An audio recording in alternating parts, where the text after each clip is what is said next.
6.7% return. Nifty ने पिछले 20 साल में सिर्फ 6.7% रिटर्न दिया।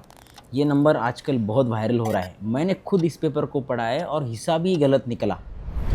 सोचो, आप हर महीने एक पेड़ लगाते हो, 20 साल तक हर महीने एक नया पेड़, जैसे हम एसआईपी करते हैं। अब 20 साल बाद कोई पूछे इन सारे पेड़ों की ग्रोथ कितनी हुई, जो हिसाब वायरल हुआ है वो कहता है मान लो सारे पेड़ 20 साल की हो गए।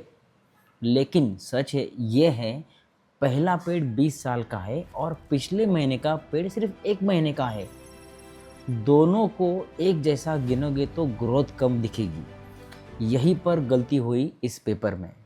एसआईपी की हर किश्त का अपना टाइम होता है। किसी को 20 साल मिले या फिर किसी को एक महीना, लेकिन उन्होंने सबको बराबर मान लिया, जैसे सारे पैसे पहले दिन ही लगा दिए हो। इसी वजह से नंबर कम आया, 6.7%।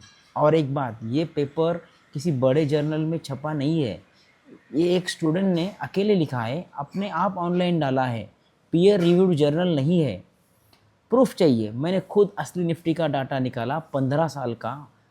हर महीने एसआईपी हमने रखी, सही तरीके से रिटर्न जो XIR मेथड है उससे हमने रिटर्न्स निकाले तो रिटर्न आए 11.4%। और इनके फॉर्मूले से निकाला जो CAGR पे बेस्ड है, रिटर्न्स आए 6.4।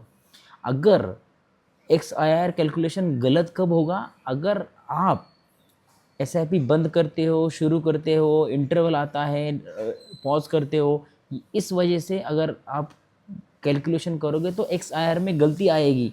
मगर हम कंसिडर कर रहे हैं कि एसआईपी हमने 20 साल बंद नहीं की, तो XIR कैलकुलेशन गलत हो नहीं सकता। तो 11.4 रिटर्न आए हैं।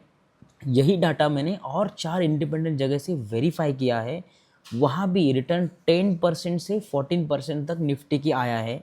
तो डेटा वही था, मार्केट भी वही था, सिर्फ फार्मूला बदल गया और नंबर आधे से भी कम हो गए। यही साबित करता है गलती मार्केट में नहीं है, उसके उसके हिसाब में है। असली सवाल ये नहीं है कि मार्केट कितना रिटर्न दे रहा है। असली सवाल ये है, आप एसआईपी बंद तो नहीं कर रहे हैं जब मार्केट गिरता है। वही चीज़ आपका रिटर्न कम करती है, मार्केट नहीं।